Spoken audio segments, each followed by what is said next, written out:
Welcome to Thank You Fans. Sometimes may be good, sometimes may be shit. Presented by Bleacher Heads. We're here to break down sports the way fans actually live it. Oh no! We suck again! Online, overreacting, and looking forward to next year. Let's get angry.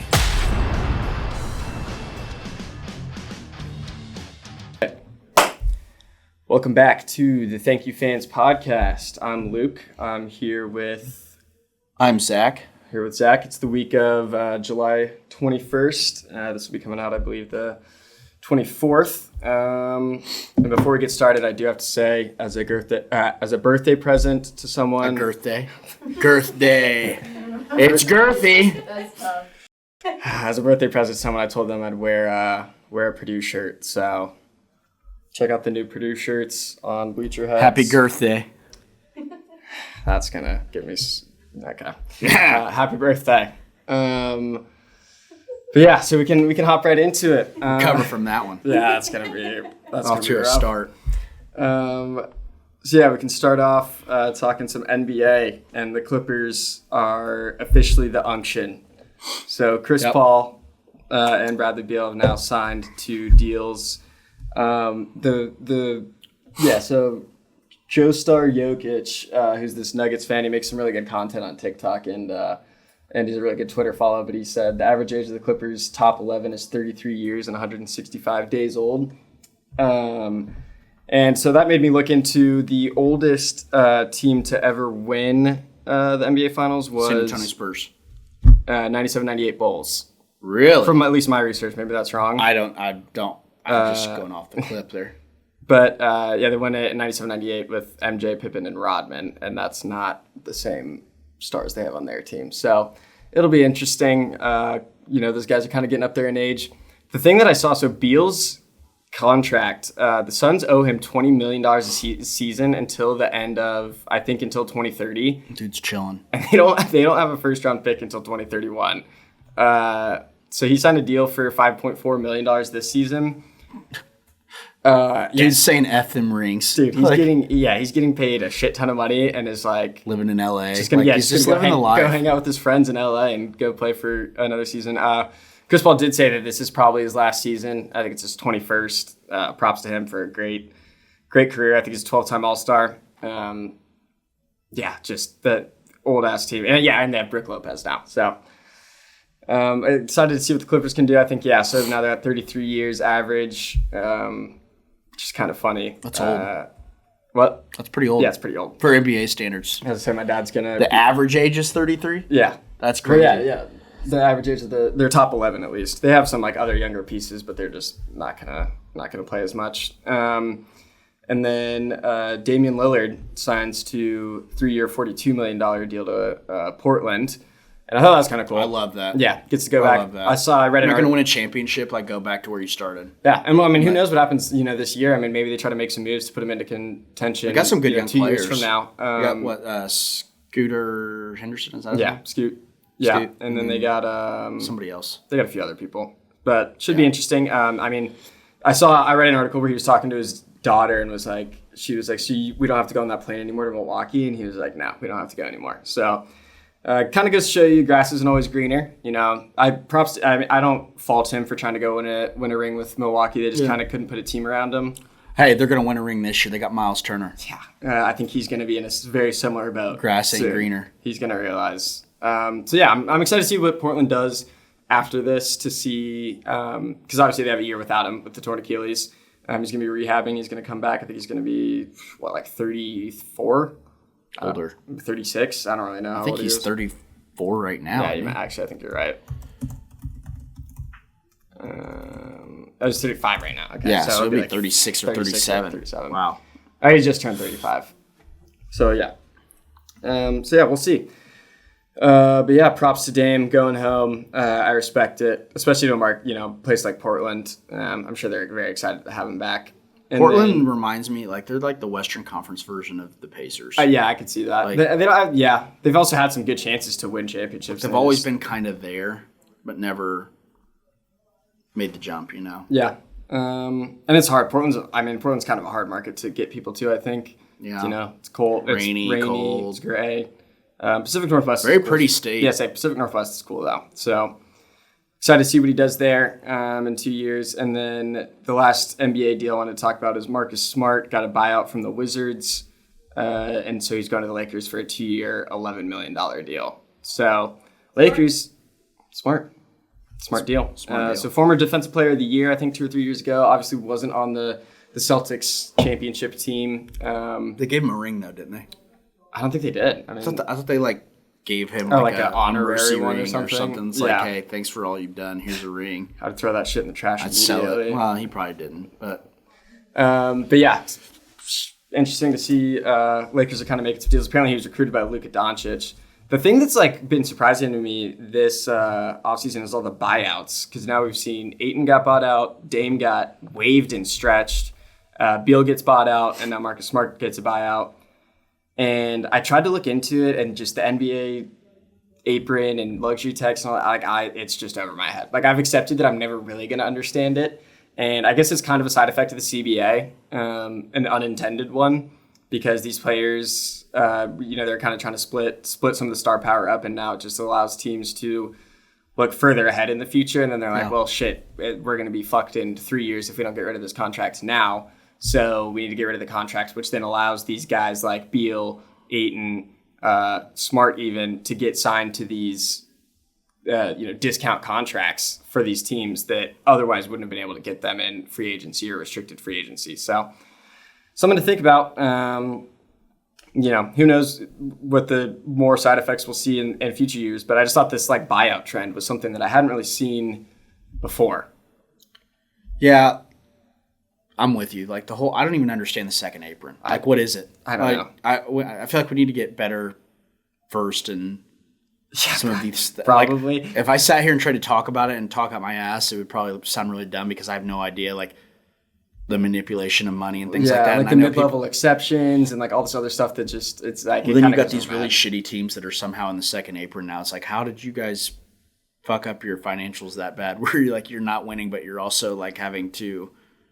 I don't tax. I don't get it. I don't understand it either. Maybe someone can make maybe I'll figure it out and make it explain it like I'm 5 breakdown. Yeah, it still doesn't. ChatGPT could probably explain it to us. Yeah. Explain the second apron in the NBA like I'm 5 years old. Yeah, because it doesn't really compute with me right now at least. But maybe I'll do some research. I mean, it's the off season. I was scraping to find things to talk about this week just because it's it's baseball and golf. Right. The one thing I will say that I've seen a lot on, I know we always somehow bring it back to Miles Turner, but I've gotten a lot of relief in the whole Miles Turner leaving thing by reading all the tweets of Milwaukee Bucks fans trying to convince themselves that this was a good move for them. Yeah. I know on paper, and they can't seem to grasp this, on paper they're only paying him $20 million or something a year, but they're also paying Dame $30 million a year to not be on the team anymore. Yeah. So essentially, to make room for Miles Turner, you are paying Miles Turner $50 million a year to average 16 points and 2 rebounds a game. They've got some idea. They're like, he'll average 16 or 18 and 9, and I'm like, who's gonna? Maybe 18 points, I'll give you that. He's not averaging 9 rebounds a game, especially with Giannis. And they're like, can you imagine him in transition with Giannis? It's like, have you seen Miles Turner try to catch the ball? Miles Turner has dick fingers. The dude can't, just can't. Imagine if you had penises on your fingers. Yeah, everything everywhere all at once. Yeah, he's like jazz hands all the time, but can't catch the ball. Yeah, exactly. The dude cannot catch the ball. And I almost feel bad, but at the same time I don't, because a lot of Pacers fans are trying to let them down easy. It's you guys are going to be very frustrated come December, January, when you realize Miles Turner is just an average player. Well, they also just have some glaring issues that they haven't addressed. And I'm not saying that they won't, who knows what's going to happen in the next week or two with anything in the NBA, but it's they still have issues everywhere that's not big man. They didn't get better. Yeah. It's okay, cool. You have Miles Turner and Giannis, And then who's your next best player? Bobby Portis? It's not Kyle Kuzma. Who's Like- bringing the ball up the court? They're saying Giannis. Yeah. Like, which, fine. But, like, they're going to struggle. Like, Yeah. Let's bookmark it here. I'm gonna commit to the Bucks having, at best, a 500 record. Like that, I'm not trying to be, Johnny, fuck the Bucks, like go Pacers, but like they're gonna struggle next year. They don't have a lot of shot creating. They don't have a lot of playmaking. Like it's Giannis can't play 40 minutes a night every single night. Yeah.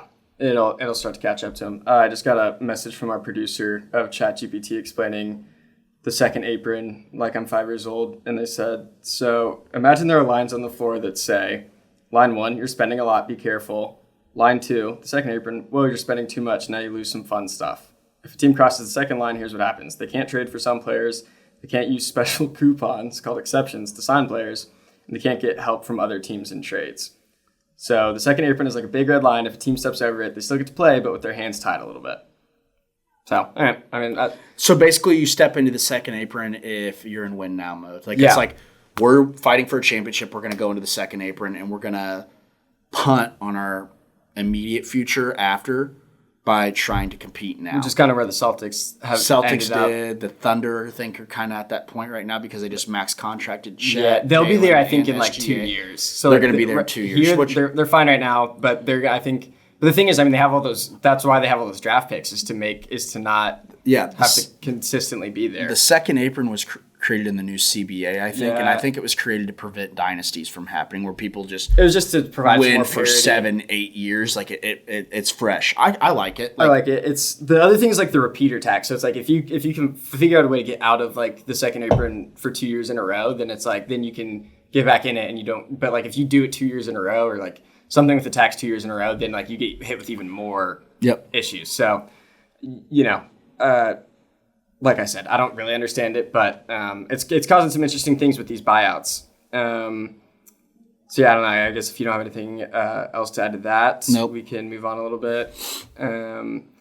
So I saw. I don't know if you've heard of this. I think a lot of the stuff I say on this podcast, I say that, but so there's this Summer League Film Festival that happens every year at the end of the Summer League that I had never heard of, and it's kind of starting to gain some traction. And it was just something cool that I was reading over. I think it was on CBS Sports or something, reading something else, and they were like, while the Summer League comes to an end, Summer League Film Festival is also coming to an end. But it was a really cool little thing that I looked at, and I'm excited to see this series that they showcased called The Kings of Vegas, and it's about the UNLV. I think they're called the Runnin' Rebels, 1990, their college basketball team. But it's the first time that some of the players from that team have been, I think, actually interviewed. Yep. And they had guys like Snoop Dogg and a few other guys getting interviewed in it. I didn't write down everyone's names, but it was just a really cool event that I hadn't heard of that I thought, it should get some more eyes on. And so basically they have it's not only, a lot of them are like NBA produced productions or NBA player produced productions. So like Kevin Garnett helped produce one. Like Mark Wahlberg, I think, has like some production company that was like giving funding to some of these. But it gives a chance for new filmmakers and storytellers to get their foot in the door with a lot of like Hollywood execs and these NBA players that might want to help produce some of these projects. So I thought it was a really cool thing. And I looked into some of the stuff. Some of the stories looked really cool this year. I saw one was about like the AAU aspect of like youth sports and how it affects going through all the levels of sports. And I thought that was really interesting. That's something that I want to watch. So just a really cool thing, the NBA Film Festival. I thought it was something that should get touched on, and we should keep our eyes on if there's any stories that we see that come out that like look really cool from that. Maybe we could give it a watch and give it a review or something. So could be cool in the future. The thing that I didn't include in the slides, but I guess we could touch on really quick. I don't know if you want to talk about it, the WNBA All-Star Game, and maybe the shirts that everyone was wearing beforehand.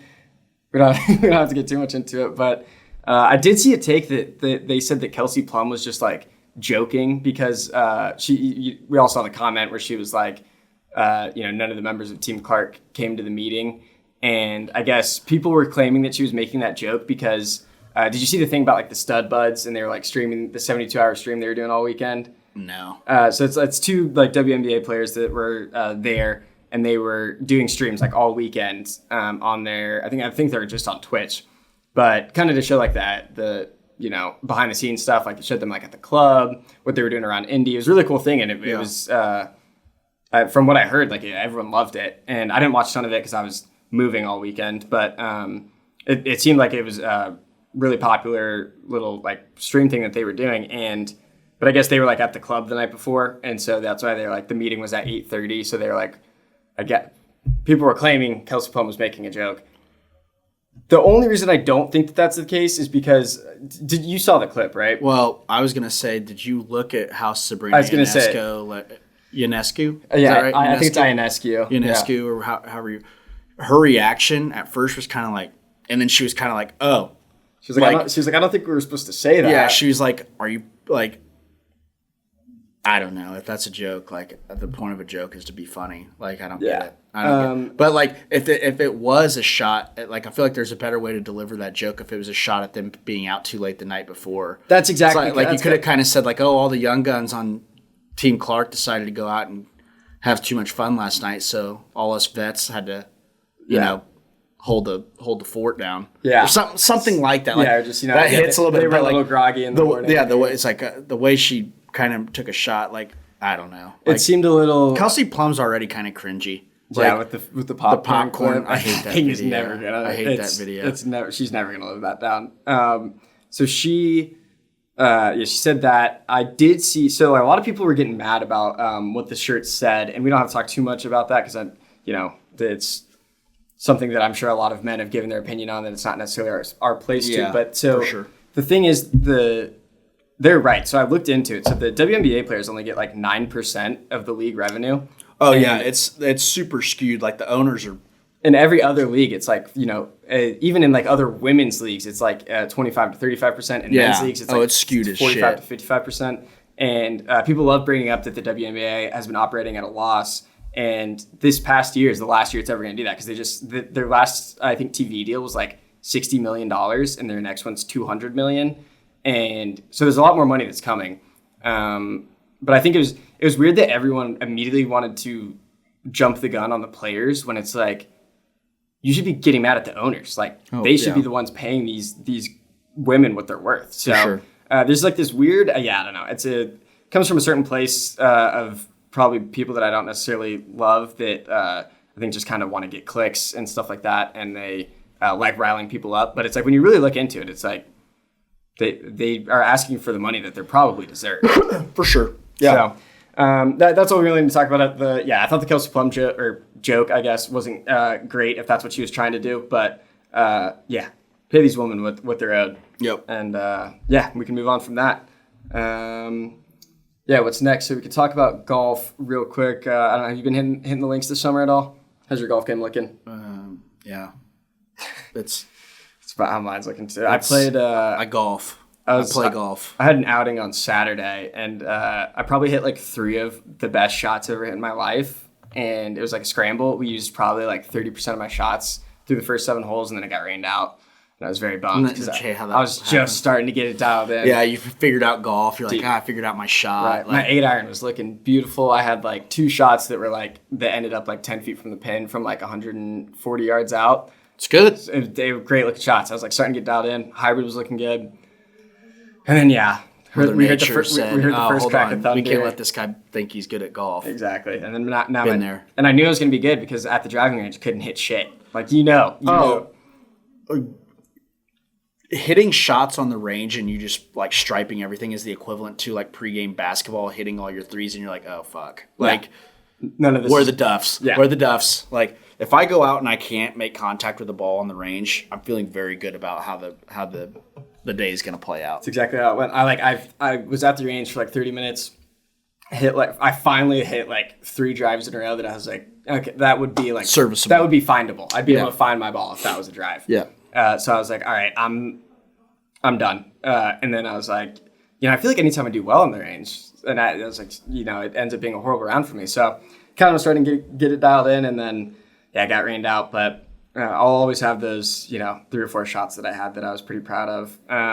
It's the ones that keep you coming back. Yeah, and then I turned on the Open and watched Scottie Scheffler just absolutely dominate. And did you see the pic of him with his kid? Yeah. Yeah. And the kid's just like, yeah, that's right. He's like has his hand. That's the thing about Scottie and golf in general right now is that like a lot of people think Scottie's really boring, and watching golf right now is really boring because he's dominating everybody.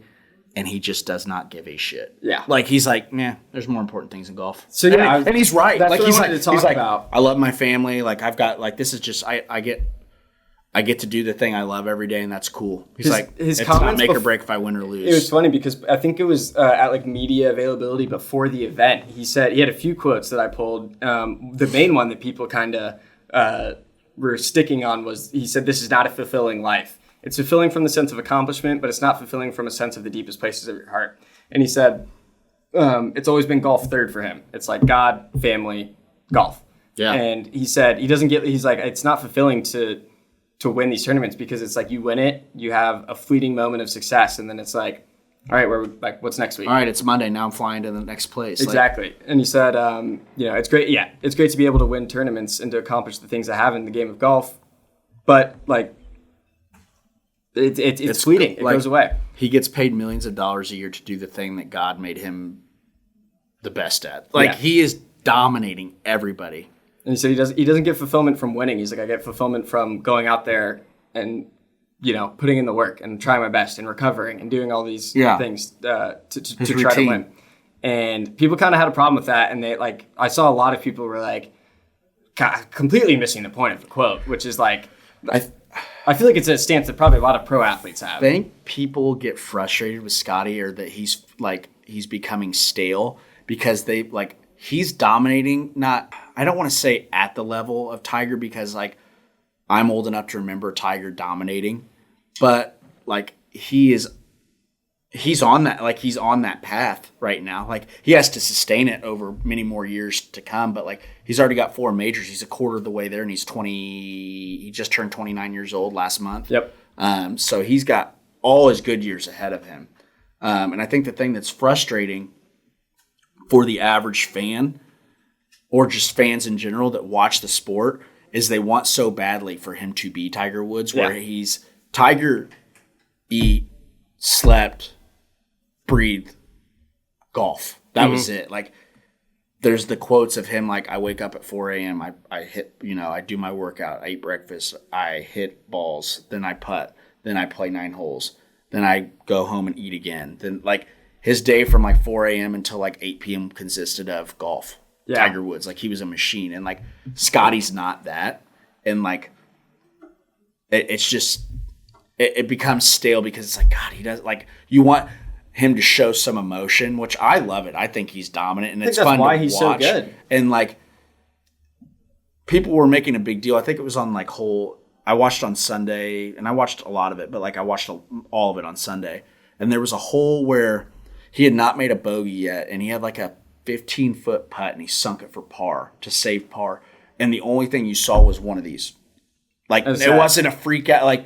That's all the emotion you're going to get out of Scottie Scheffler because was it that one after that shot that he did where he was on the hill and he got it onto it and then he sunk I think it was and it was just one fist bump and that's all you get. Tiger, you get the iconic moments from the Masters, throwing the club, just getting fired up, getting the crowd. That's not Scottie. Yeah. And that's just not who he'll ever be. And I don't know. It's cool to see because he's awesome. He gets it. He's the greatest in the world right now. People are mad because he doesn't dedicate every ounce of his being to being the best at golf. He's just the best at golf. While also his priorities, I feel are his priorities are in the right place. He's got them in the right. He cares about the right things and cares about the right things more than other things. Where's this guy from? Texas. Yeah, he won in Dallas, and he was even that was not it was awesome. He's it was awesome to win at home, but it's same thing. It's another win. Mm-hmm. Did you see the Nike ad? They're the Nike picture that they posted, where it was I forget. It said you've already won. Oh yeah, it was you've already won, but just another one wouldn't hurt. Yeah, and it was a picture. The first picture was when it said you've already won was him with his kid. Yeah, it's Yeah, I was gonna say the same thing. Yeah. Whatever. It was a really cute picture. It was him on a green, like holding a putter, like with his child like crawling towards him. Well, I also saw too, like afterwards, they just wanted to interview Scottie for like 2 hours and celebrate his win. And you could visibly see Scottie was just like, dude, I just want to get on this plane and go home. Like, that's all he wants to do. He wants to win the golf tournament, get on the plane, go home. I also love how that's his wife every single time is like, I'm sure it's just like any other guy that gets home after playing golf. It's like, all right, you were golfing all day. Yeah. Here's your kid. I've been watching our kid all day. Like, Yep. you know, let's pick up the slack a little bit. Yep. And I love his wife for that. And he always, I mean, props to him. He does his job. And You can tell by the way the kid, like his kid reacts, like whenever he gets the chance to like at the end when he was walking up the green, like his kid is like trying to crawl up the green. He's like, Dad! And Yeah, right. Scotty's like putting the trophy down. Like, screw the trophy. Doesn't care about that. Like, he cares about his kid and cares about his family. And like, that's cool. Yeah, Like, it's awesome. so He's a great guy. I love him. So we talked about the Tiger comparisons. So a lot of people are throwing the stat around. Tiger's first major win was the 1997 Masters. His fourth major win was the 2000 Open, 1,197 days apart. Scottie's first major win, the 2022 Masters. Scottie's fourth major win, 2025 Open, 1,197 days apart. So people are saying he's like, you know, on pace or whatever. he is. He has 4 majors now. Tiger Woods ended with, there's the ad. Yeah, but another major never here. Pretty 15? cool. 15 Yeah, majors? Tiger had 15. Scottie's now at 4. So he was like, in an interview, he was like, I'm a fourth of the way there.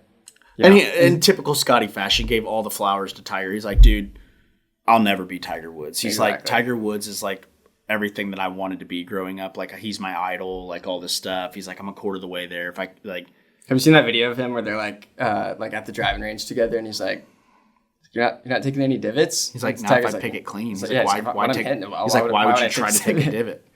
Such And a Scotty's funny- like, Oh, okay.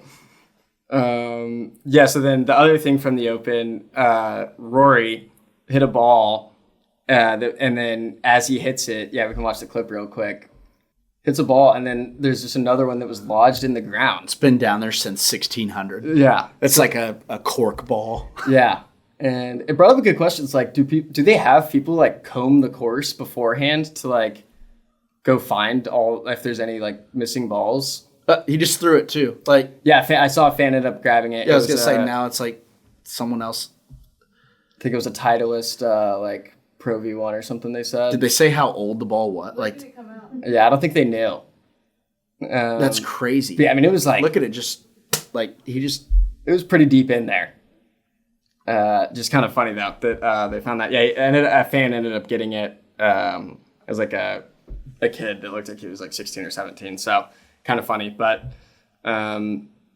just like a once in a lifetime kind of thing. And he said he was like perplexed by it. I was like, what the hell? But yeah, so end of the Open, Americans top 4 in the Open. I know. Looking forward to the Ryder Cup coming up in. Is that 3 years in a row that an American has won the U.S. Open? I believe so. It's him, DeChambeau, did he win last year? I can look it up. Yes, he did. No, he didn't. Who won that? Harmon won 3 years ago, or 2 years, like 2 years before this one. Last year was Hold on, I'm almost there. Schauffele. Did Schauffele win last year? It was so Scheffler, Schauffele, Harmon, Yeah, and then And then, before yeah. that, I think it was. Australia, Cameron Smith, Yeah. and then Colin Morikawa won Yeah. it in 2021. So minus 17 though. I mean, he dominated. Yeah, Great round. super excited for the Ryder Cup too. Yeah, Ryder Cup's gonna be good this year. I'm excited. It's gonna be I wish it electric. wasn't. I wish I didn't have to wait until September to watch it, but it'll be. It's gonna be good. It's gonna be good, like fall watch. Yeah, it'll be cool. With football going, it's gonna be electric. Yeah. Can't wait. Last thing on golf. Happy Gilmore 2 coming out. It will be, I think, this Friday. So Yep. I guess the day after that this airs should be. High expectations, low expectations. I have really low expectations. I think you have to. I think you got to go in with really low expectations and just enjoy the ride. You know, like it's going to be a lot of there's nostalgia. zero like, chance it lives up to the original one. it's But going to be a lot of just grabbing for nostalgia purposes, and it's like it's a Netflix exclusive. I think right? Like it's only coming well, out on Netflix. Sandler's got like that whole deal with Netflix where all his movies come out. He's sitting pretty, dude. Sitting so pretty. He does like a few movies a year and just then gets to wear baggy basketball shorts and oversized T-shirts all the time. Like, and he's my spirit animal. Every single like movie he does, he plays or he like makes sure there's a place he can play pickup at, which is pretty cool. And like he just takes care. You know what I like too is he's loyal as shit. Like he just takes care of his boys. Like for 25 years, he's had the same people in his movies, takes care of them.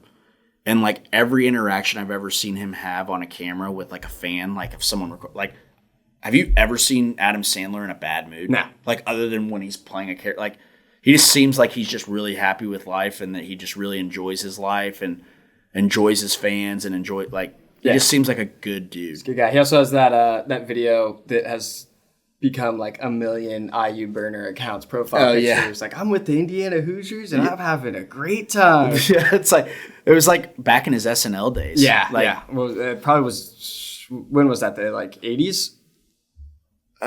When he was on SNL. Yeah. Early He was mid 90s. Okay. So around Billy Madison, like happy. Okay, well, 1990. I was thinking like late 80s. Well, I didn't know if it was like right after the 87. Oh, it was after all these guys. That's not the 87. That was around 70s. Like that, he was with like Farley, Spade, all those guys. Christina Applegate was on it. Trying to think of Norm Macdonald.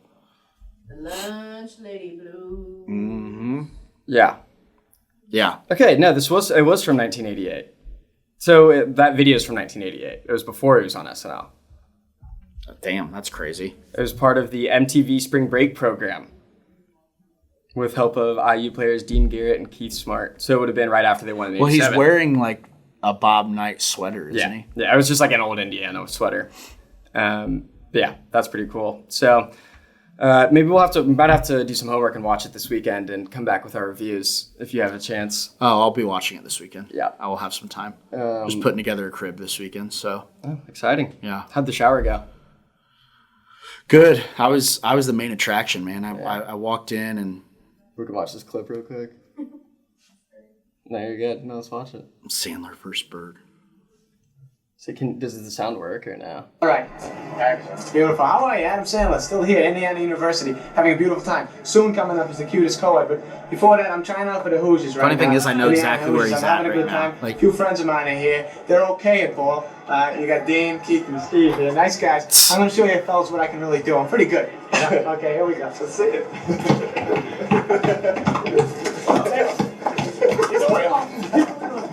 I can jam. Dave, too. Yeah, it was right after the champs. Yeah, that's great. So yeah, excited to watch that. Yeah, you said the shower went well? Shower's good. I was I don't want to say the main attraction, but when I walked in, everybody's like, oh shit, there he is. Congrats. At the end of the hour. How's it going? Did 50% of the work, so, like I'm not doing the work now. Like my wife's doing all that and thriving, doing a fantastic job. But it is weird because like my father-in-law and then any of the husbands that did come to the shower, because I only had to come for the end. I had to come for what I thought was putting the gifts into the car, but turns out I get there and I'm actually helping to open the gifts as well. Oh, okay. So all of the husbands that were there with, her aunts and, the uncles were all downstairs. And then my father-in-law, they were all downstairs drinking bourbon. Meanwhile, I'm upstairs with 15 women. Oh, it's so cute. Oh, and I've got to make small talk with a bunch of women, which is fine. I love her family. Love all of them. But I think that's part of the deal. I'm just kind of sitting there. I'm like, oh. You get a bunch of free shit. You gotta put in your time. I don't know if we're gonna keep that in, but may have broken into it this weekend. All right, football time. I think. I don't know. Is that what's next? I believe so. Yeah. So Jerry Jones is a fucking idiot, but this is nothing new. So he said some interesting comments. He said randomly took a shot at Micah Parsons, saying even if they sign him, it doesn't mean they'll have him because he was hurt for 6 games last year. He was only hurt for 4. He then also said they made Dak Prescott the richest player in football, and he missed 2/3 of the year when the Cowboys were kind of having a punt year anyway. I saw another quote from him where he said contracts are 4 or 5 years. Okay, that's a lot of water under the bridge. If you step out there and do something in the first 2 or 3, you can get hit by a car. Seriously. So there's a lot to look over, a lot of years that could make a big difference. Have you ever heard of any clubs committing to players and they didn't pan out after they committed? We have. What the fuck is he saying? Hot take. There's nothing worse than, the Philly fans suck and all this, but the bandwagon Cowboys fan that lives in Indianapolis, Indiana. There's a guy at the pool I used to lifeguard that was a diehard Cowboys You just get all these random Cowboys fans, and nothing brings a smile to my face more than watching the downfall of the Dallas Cowboys. Like, they are no longer America's team, and it's so satisfying to watch. And, every year they're back, and I think this is the first year that no one's claiming they are. Yeah, I don't feel bad for them. I don't feel bad for their fans. Like, I don't feel bad for Jerry Jones because the dude's an egotistical prick. He's owner, president, GM. He's all so he does everything. Like, poorly. I'm my dad. You're a prick. Like, you care about the money. Do you remember when he went on that ESP or that radio show and he called in and he was they were asking him a question what do you think you're gonna do about this whatever roster question? Why don't you come? Yeah, he's like, you think it's easy? You think you could do it better? And I was like, yeah, I do. But the dudes were also like, dude, you're giving us time to call it. We're gonna ask you questions, and he's like, you think you could do it better than I could? I am confident that I could do his job better because one, I wouldn't go out and openly talk shit about my 2 best players on.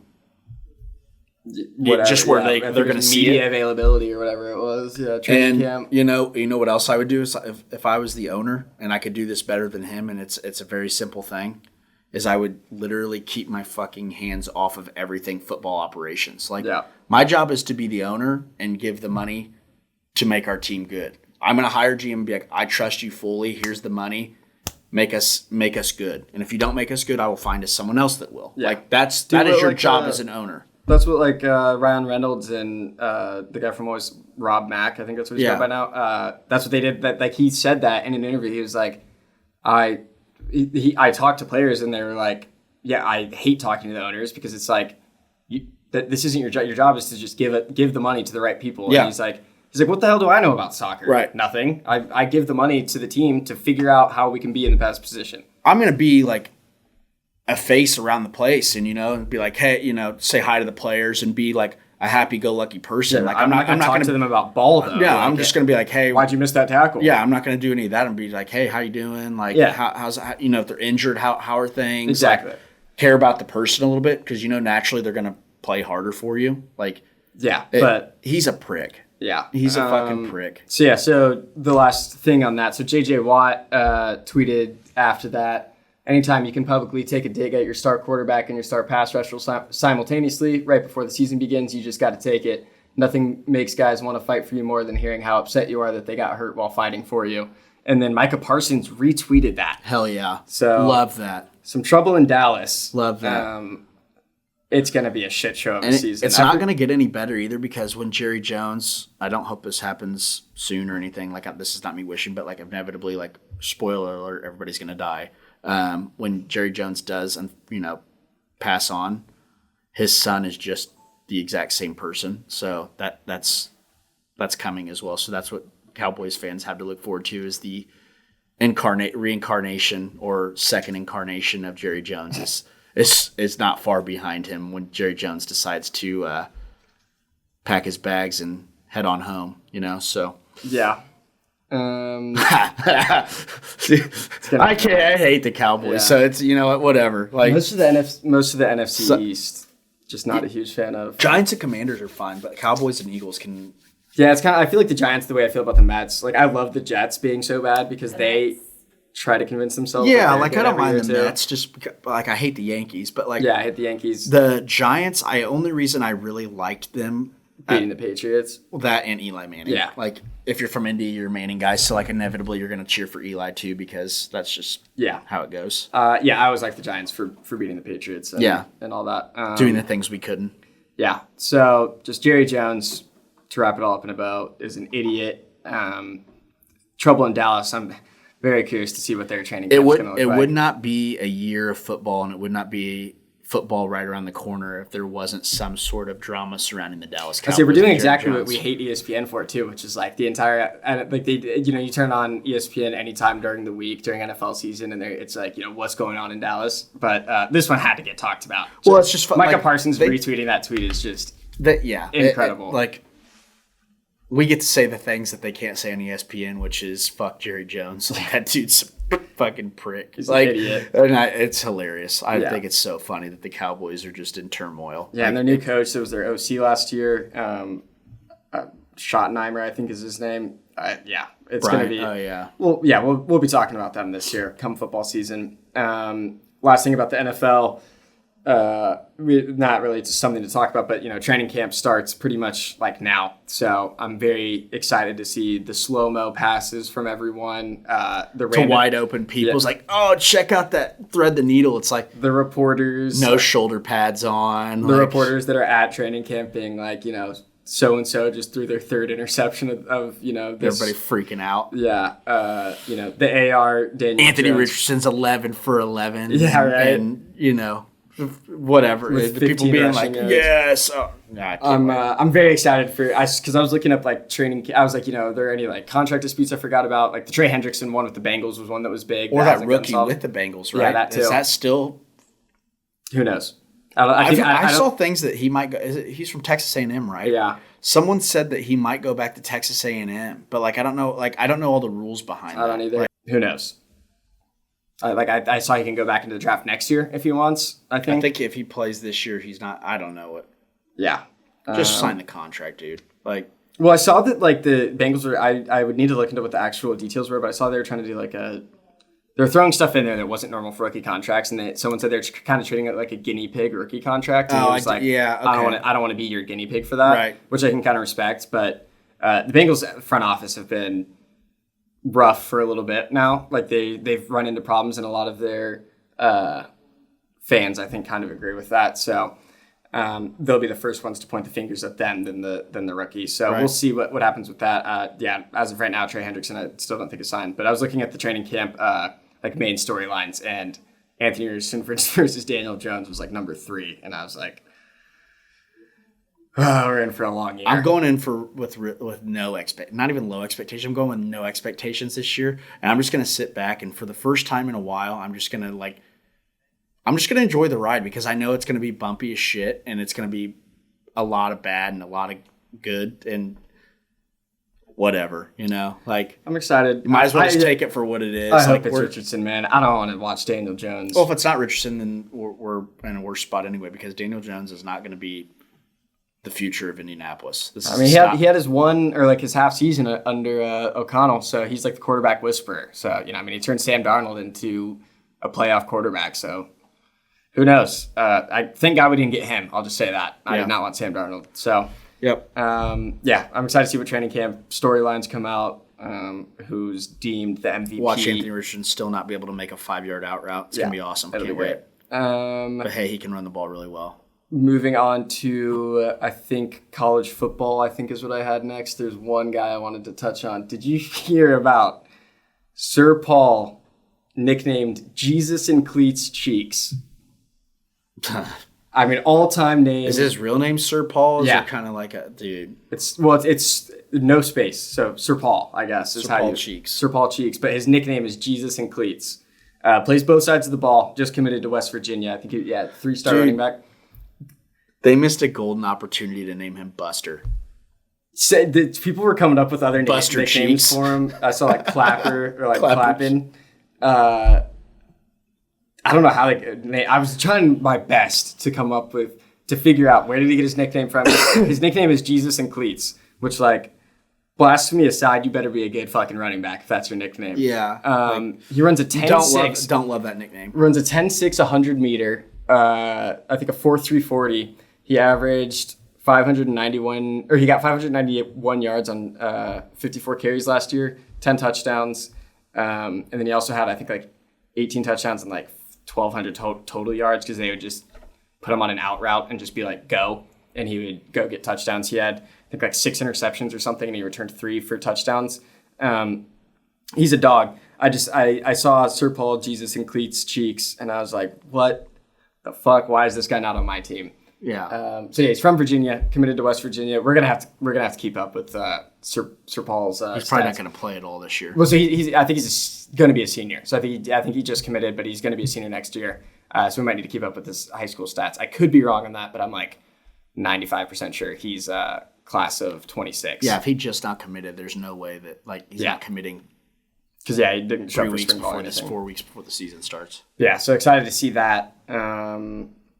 And then I think that's pretty much it before the segments. He's gonna be a senior. He is going to be a senior. Okay, that's what I thought. So going to be a senior, but we might need to do a quick Sir Paul Cheeks. What'd you say? Is it banging? Is that what you said? Buster. Yeah, Buster. Buster. Buster. Buster Cheeks. We might need to check in on Buster throughout the year, see how his high school season's going when the fall comes up. And I'm excited about that. So my seed of the week, I wanted to show you this. So the Steelers released their new uniforms or their new alternate uniforms, and they are ugly. I think is like an understatement. But I saw it said these are the uniforms. These are the uniforms. What'd you say? They look naked. They do look naked with like the tan pants. They look like the old like Color Rush that they used to do on Thursday Night Football. That was just horrible. They look like minions. Yeah, they're bright yellow helmets, bright yellow jerseys with like black stripes behind the numbers. Gotham. That's awesome. Someone said these are the uniforms Heinz Ward wore when Bane blew up Gotham's football field. And honestly, I can say wholeheartedly the Gotham ones look 10 times better. Yeah, It would and be sick even if those someone- look like shit. Steelers should do a colorway like that because that's sick. Just saw that and I thought that was pretty funny. So it's from Chandler @_Chandler with like 1 million underscores. Is the Liver King with the Kansas City Royals hat as his profile picture. But yeah, that was a good comparison. And I just love talking about, that's the Dark Knight trilogy in general was great. So, that was Those it. are horrible. That was it for the Zeta of the week. We can go on to D-Jock. Do we need to do a quick pick me up? I feel like we should. You want to go first? I don't want to. My dad watched this and thought it was hilarious. So The problem is, and it's already hitting me a little bit. The problem is it burns your fucking retinas. yeah, Like I close my eyes going into it. it gets through. It gets through your eyeballs. Like You gotta you could have like I'm only doing one this time though. I think Huh? maybe I might do two. I might do this. We'll see. I just You don't have to do it. Let me do it first. No, I'll do it. I'll do it.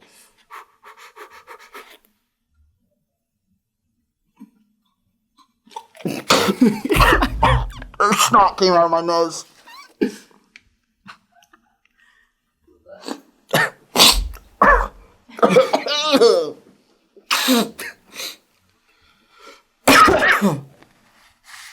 Appreciate you.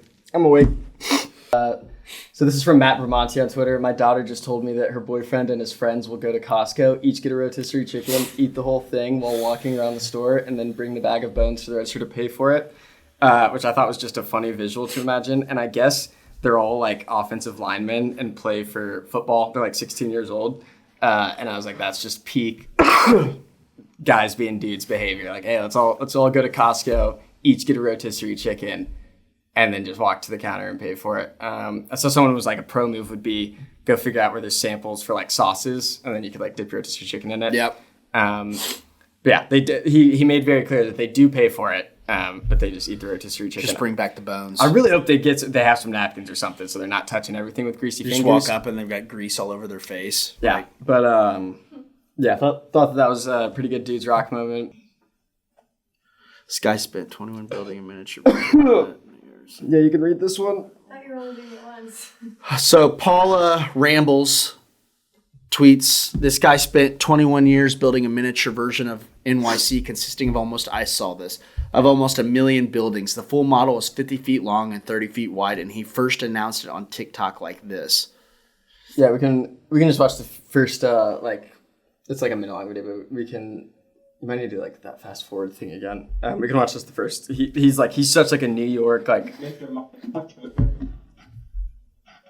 For the past 21 years, I've been building a miniature model of New York City, and I'm carving the entire thing by hand out of balsa wood. I made almost 1 million buildings. I completed all 5 boroughs, and I don't have it displayed yet, but once I do, it'll be 50 feet long and 30 feet wide. This is one of the 350 sections that I made. This is downtown Manhattan. This is the Freedom Tower right here. This is the World Trade Center. I kept the World Trade Center.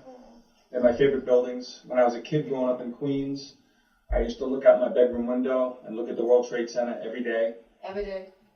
This building right here with the I think that's probably good on the video. I feel like he's kind of is the I feel FW. like he's kind of being a little flimsy with it. He seems very confident in its structural integrity. I mean, it's been 21 years. He knows everything about that. So yeah, it's Balsa Styrofoam 300 on TikTok. that's So cool. awesome. So cool. Good for that guy. I hope that somebody wants to buy that wants it. It should and be in a museum. Gives him a bunch of money for it. Some museum should pay him a shit ton, and he should. A 21-year commitment like that deserves for that guy to get some recognition and money on that. Do you think that his daughter was just like, we should put this on TikTok? Yeah, or someone. Yes. Someone probably saw it and was like, dude, you have to Somebody was show like, people hey, this. This needs to be shared. I'm sure he's already gotten offers of a ton of money for it. So, I hope if he does end up selling it I feel like it should be in a museum, and I feel like a museum should pay him or at least it should be exhibited for a little bit, and then maybe you could get it back. But really cool. Almost 1 million buildings. Like, that's insane. All 5 boroughs. Yeah. Super cool. Last thing before we are done here is going to be Dudes Don't Rock, and you'll see what I mean from that. This week is going to be the firefighters of Tacoma, because the Silver Springs Tacoma Thunderbolts, which is like just a spring league or like a summer league for college baseball, they tweeted, tonight's contest will be delayed until 8 p.m. and will be 7 innings due to an incident that happened pregame. Gallons of water were sprayed over the fence from the fire department after a ball hit a pickup truck parked by the station. That water has created a pond in center. So these kids were just doing not kids, I mean, they're college. They're doing BP, and one of their home runs went over the fence, went a little bit further than I think they expected, and hit a fire truck. I think it just says it hit a pickup truck, and then they decided to. I think on the next slide there's like a picture of it. They just decided to. So the fire department just got. Okay, doesn't matter. Fire department just got pissed and. But yeah, look, you can see there's just a fire hose just spraying water onto the field, and they did it for a while. So this other person tweeted outrageous stuff in summer ball. Firefighter got his car doinked by a BP homer, flooded the field with a fire hose in retaliation. What a pussy move. Come on, guys. That guy's a bitch. Yeah. And then the funny thing I saw from the replies was someone mapped out how far they thought the home run went. And I think that was on the... Did you have that picture? I think it's on the next one. When they mapped it out and they said if it was on the other side of the firehouse, which I don't know if it actually was, it would have been 440 feet, which you can't blame a kid for hitting a home run 440 feet, especially in summer ball. It's kind of I liken it to if you're on the green on a par 4 and that green is 330 feet out and a ball rolls up onto the green. I've been on both ends of it. Not me personally. Somebody I'm playing with has hit up onto someone that's 330 yards out. And I've also been on the flip side where a ball has rolled up onto the green when we've been 330 yards out. And both times have been actually pretty pleasant. Yeah. If I was in a situation... someone's you just hit, that's kind of awesome. I'm not even mad at you. Yeah. Especially if you turn around and you're holy shit. Yeah. You think I'm banking on hitting it 330 yards every time? No, I wouldn't be teeing off if that were the case. Right? Yeah. Similar situation. If that's where the ball actually went, I don't know if that's Google measurement to see if that's actually where it was, but would be hilarious if this kid just absolutely bombed one, and then his reward is getting his field flooded because some firefighters were pissed about it. But yeah, pussy move. Let the boys play. Let the boys play. Said it. You know what I would have done? Seriously, again? Huh? Just done it again? No, as kind of like, I don't know if this is really irony, but it is funny. Like, I would have pooped in a bag and lit it on fire and put it right on the doorstep of the fire. So they would have had to put my shit out. Yeah. Hey, I mean, I think that does count as irony, especially after they like if you it would have been awesome. Put my shit out. Like, judging how they reacted to this, though, I think they probably would have pressed charges because these guys seemed like they were unhappy. But yeah, dick move. Just not great PR for the firefighters, and they were, I think it was Tacoma is what it said. So, yeah, I think that'll just about do it for this episode. Unless you have anything else you wanted to add. This just popped in my head, and this is more of a question for Gentry because I feel like Gentry would really appreciate this. The idea of lighting a poop bag on fire kind of reminded me. Have you ever heard of a poop dollar before?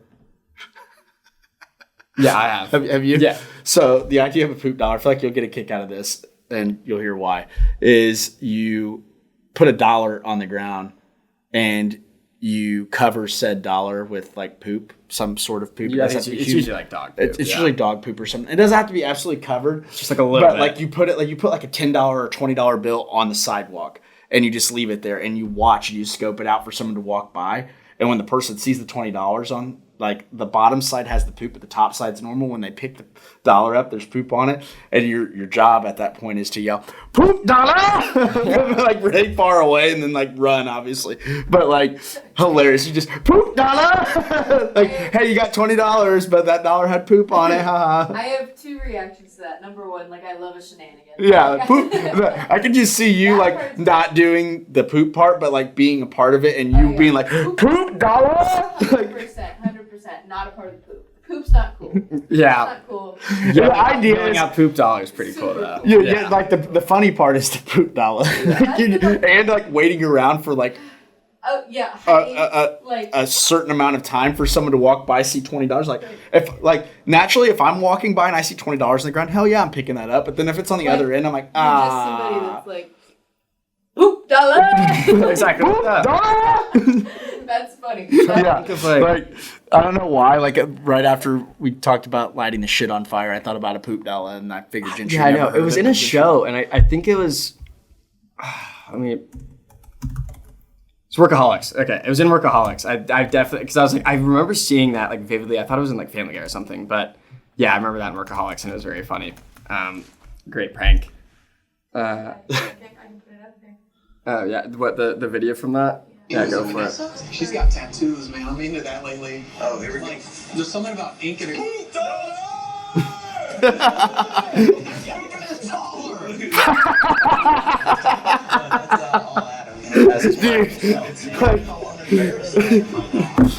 As he's playing Edward Forty. I know what I'm doing this weekend. My best concert is so funny. So stupid. That's enough. I've had enough. All right. Okay. All right. Thank you for tuning into the Thank You Fans podcast, sponsored by Bleacher Heads. Buy the merch. As always, cool yeah, new check shirts. it out. We got some new Wisconsin. Happy birthday. Yeah. Happy birthday. Happy birthday. Yeah. Happy. Yeah. I'm Happy not gonna say it. birthday. I'm not gonna say it. Check out the new Wisconsin. new off-season drops. We got some more new schools dropping this week. Should be really cool. And yeah, I think that'll just about do it. Make sure to subscribe, like, turn on the notifications so you know every Thursday when it drops. And buy the merch. Yeah, buy the merch. Team works hard. Buy the merch. We'll see you next week on Thank You Fans.